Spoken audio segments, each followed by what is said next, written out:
Let's now look at the second part of the second principle of justice, the difference principle. Up there. The difference principle holds that social and economic inequalities should be to the greatest benefit of the least advantaged. And what I want to do in this video is just explain what that means. So in the same way that we looked at what exactly it means, what exactly Rawls means in talking about social and economic inequalities being attached to positions that are open to all under conditions of fair equality of opportunity. That's a mouthful. Right in the previous video, we just try to consider what that means. And then likewise for the principle of equal liberty. We're going to do the same thing for this principle. What does it mean? And this one's particularly challenging, right? Because on the face of it, it's unclear what it could possibly mean. Greatest benefit of the least advantage. Well, if the greatest benefit, but their least advantage, how does that work? In a subsequent video, in the next video, we're going to look at why Rawls thinks people would accept these principles. That's essentially Rawls's argument for why these are the true principles of justice. We're not there yet. We're still just trying to understand what these principles say, what they mean. And so let's do that with the difference principle now. And as I had said in a previous video, the difference principle is really kind of the what Rawls is known for. This is distinctively Rawlsian. And typically when people are thinking about Rawls on justice, not always, but typically they have the difference principle in mind. This is kind of unique to Rawls. All right, so what exactly does it mean? How is this even possible? What is going on? To explain what the difference principle actually means and what a society structured according to it would look like, let's consider two different societies, Society A, Society B, and there are going to be four classes or groups of people within each society. And I will rather unimaginatively call them groups 1, 2, 3, and 4. And so, you have kind of representatives of them. It doesn't just consist of these four people. You can think of it as a kind of a lower class, a middle class, an upper middle class, and a super upper elite class, right? The making the billions of dollars type class. That would be your class 4. Yeah, something like that. Each of these societies is going to have each of these classes in it. And that's what you see down there on the x-axis for each of these societies. We're going to chart how much money each of these classes on average has, right? And so that's what's going to be on the y-axis. The y-axis is a measure of how much money the classes have. And so let's say in Society A, our working class fella there, people like him, they have the same amount of money as everybody else. And our super upper class, the factory owner, whatever, right, has the same amount of money as the worker. Let's say in Society A, income and wealth are distributed totally equally, so that everybody from the kind of unskilled laborer up to your rocket scientist, whatever, the most skilled kind of labor you can make, up to your who makes a lot of money? Tech entrepreneurs, I don't know, successful tech entrepreneurs, right? They all make the same exact amount of money.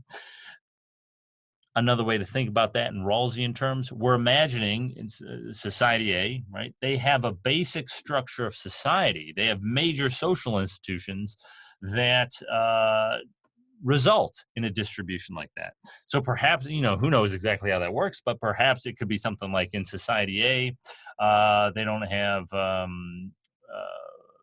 have anything like the kind of economy that we have. In Society A, instead, all the money that you make, there's like 100% tax. And so the government just kind of takes it all and then distributes it out equally to everybody. right? Something like that. So all the wealth that's created every year in the society goes back to the government, who then redistributes it equally to everybody. I don't know. That could be a mechanism. They could have major social institutions. They could have a basic structure of society that does that, that ensures strict equality, right? So this model, society A, a society like that, when people are thinking about roles and different ways of distributing income and so on, that's called strict equality, right? So that's society A. You can think of it this way. We're going to be talking about societies like this quite a bit. It gives a kind of baseline for Rawls, for his way of thinking. Think of it this way. What society A does is it does something like this. If wealth and income were to be distributed totally equally, that would be how it's distributed, right? That's how much money, how much wealth everyone would have. Society A gives us a kind of line of equality. If money and income were distributed equally, that's how much people would get. If the basic structure of society were such that money and income were distributed totally equally, that would be where you're at, right? You'd be at that line. However, people in the original position, and this is really what we're going to be thinking about, right? So we can think of that, right? We know about economics. Yeah. And we know, Rawls would say, that by allowing certain kinds of inequalities to exist, we can actually increase productivity of society. And accordingly, according to Rawls, well, we'll see in just a second, but perhaps also increase the wealth of all kinds of classes of people, of all people. And Rawls thinks this will be accomplished. One way in which this is accomplished is by rewarding talent and skill with money and wealth, by allowing people with greater skills and talents to be paid more. We're going to produce a situation something like society B. So society B is going to be a society in which we allow for income inequality. We allow, say, people who are extremely talented and ambitious and creative to earn more money because of that, because of what they produce, right? So we allow people like Steve Jobs or Jeff Bezos or whatever, right? I don't know what Jeff Bezos did. He just made a website, I guess. But, Steve Jobs made an iPhone, and everybody loves their phone and everybody wants one. And so, right, we allow people like him to make a lot of money. Well, that's going to be like an incentive for a Steve Jobs type, for an ambitious and creative person to make something great, right? They're going to be much more productive. They're going to create a lot more. And if we allow them to earn a lot of money, so let's say you're class 4, right? Say that evil looking fella with the cane is actually a Steve Jobs type. He's very creative and ambitious. And say the fella in class 4 that he's the one who actually made the iPhone and he made whatever, right? Right? If we allow people like that to make a lot of money, right? So that's way above that line of equality. What we know from economics, Rawls would say, is that can actually raise up the other classes. And so think of it like this. You allow Steve Jobs to go out there and do his thing and make phones and so on. Well, that allows, your upper level middle managers, people who'd be in class 3, to make more money because now Apple is raking in the dough or whatever, and so they can spread some of that money around, and now they can afford because of Steve Jobs' creativity, it's led to kind of further productivity increases across the company and so on. And so whatever, people in the upper middle class are making more money too because, whatever, we don't need to get into the economics behind it, but same with the middle class people. Same with the lowest class, the lowest socioeconomic class, right? By allowing talent, skill, ambition to be rewarded, by allowing that kind of inequality, it's actually to the benefit of everybody. It makes everybody better off, right? That's Rawls's idea, and we can see that from economics. And you can compare it, say, to Society A. In Society A, these creative people, just to keep using this example, this isn't the only example that Rawls would give, or the only instance that he would give, but just to keep using this example. In Society A, people who are creative and ambitious and so on have very little incentive to work hard, to put in the long hours, to obsess over their products and so on, right? They're just going to get the same amount of money anyway. And yeah, maybe some of them will work, but there's much less incentive in Society A to put in that kind of labor and to that kind of work. And so you're just going to get less of it. When you don't incentivize the thing, you're going to get less of it. And so there'll be less kind of creative productivity coming from your talented and skilled people in Society A. By allowing them to earn more money, right? They're gonna that's going to result in greater productivity in society overall, right? Technological innovation, which leads to greater productivity and so on. And so if we allow that kind of an inequality, we're going to get something like Society B, or we might, right? Compare these two societies now. Which one would people, well, I'll put it this way. Which one is in accord with the difference principle? And it's pretty clear that Rawls would say Society B really is. Society B allows for inequalities, but those inequalities are to the benefit of group one there, right? Rawls would say Society A, that's fine as far as it goes, but Society B is even better, because while there's inequality in Society B, that inequality has led to the lowest class, this lowest socioeconomic class of people, the least advantaged people, being benefited. Just look at number one in Society A and number one in Society B. In Society B, group one is doing a little bit better. They have been benefited. The least advantaged group, group one, is benefited by allowing this kind of inequality, by allowing highly skilled and talented people to earn more money, right? And so it's Society B that Rawls would kind of advocate for.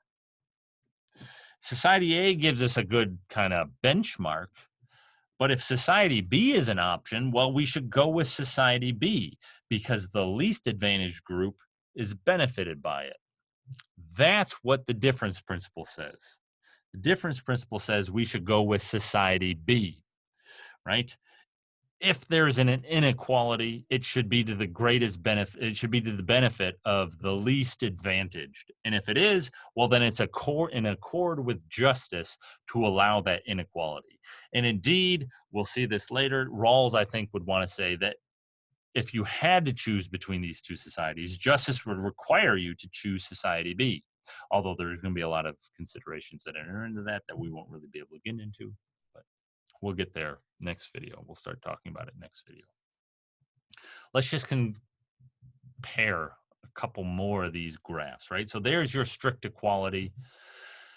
Draw the line over. Here's a society that accords with the difference principle, right? And it doesn't matter how exactly it works, whether it's group one, right? It's arbitrary, group one, group two, group three, group four, right? So in this society now, the society that accords with Rawls's difference principle, what we see is that group three is the least advantaged group. And well, okay, so compare group three from the difference principle society with group three from strict equality. And what you see is group three is doing better in the difference principle society. And so that's really the society that we should go with according to Rawls. But let's consider one more further alternative. Let's say we have a society, just to kind of give a sense for what Rawls is talking about here. Let's say we have a society in which group one is doing really well. better than group 2 from the difference principle society, right? Group 1's doing really good in this new society. Group 2's doing even better. There's a lot of wealth in this society. And group 3 is even better than that, right? So this society, these first 3 groups are doing amazingly well, right? They're doing very well. Each of 1, 2, and 3 are doing better, have more money and wealth than they would in either strict equality or in the difference principle society. But now let's say, just for the sake of illustration, that group 4 is not doing so well. They have fallen below that line of equality. Rawls would consider a society like this, and we're going to call it this, we'll talk about this more, call this a society that follows utilitarianism. And the reason he's going to call it that, and that I'm going to call it that, I should say, is because in this society, this third society that we're now considering, the greatest overall good is produced. There is more wealth or money, or it benefits more groups than the other societies seem to, right? And so if you're concerned with kind of benefiting all the groups to the greatest degree possible, if you're concerned, say, even with something like the greatest overall amount of money produced or something like that, well, and that's what utilitarian would perhaps be concerned with, producing the greatest overall utility, the greatest overall wealth, something like that. Well, then utilitarian would go for a society like that, right? This third society. Rawls wouldn't. This third society, the utilitarian society, violates the difference principle. Right, so we already saw why Rawls wouldn't go with strict equality, right? So we're going to X that one out because group 3 in strict equality is not doing as well as group 3 in the difference principle society. And so we want societies that are the greatest benefit of the least advantage. And well, look, just comparing strict equality and the difference principle society, the least advantaged group is group 3, and group 3 is doing better in the difference principle society, right? We allow for inequalities, but they benefit that least advantaged group, and so we'll get rid of strict equality. But Rawls is also going to say that we should reject the utilitarian society because that last group, group 4, right, is below that line of equality. There are inequalities produced in this utilitarian society, right? There's group 4 and group 3 are very, very unequal. But those inequalities do not benefit the least advantaged. They benefit everybody else considerably. But in the utilitarian society, these inequalities are actually detrimental to the least advantaged group. And so the utilitarian society violates the difference principle. The difference principle says that any inequalities should benefit the least advantaged. Well, the utilitarian society, what we see are inequalities that are detrimental to the least advantaged group. Because if we were just to go back to equality, that least advantaged group would be better off. Right? If we were just to go back to strict equality from utilitarianism, the least advantaged group would be better off. And so Rawls would want to say the utilitarian society is unjust. It violates the second part of the second principle of justice. It violates the difference principle. And so he would reject that too, because the least advantaged group is further disadvantaged by the inequalities that are allowed. And so he would say we ought to choose that middle society when given these alternatives. That's what justice requires. That's what the difference principle requires. Now, it's a kind of strange principle. Why is that what justice requires? Why is that the principle that people in the original position would agree on? Right? That's what we're going to consider next.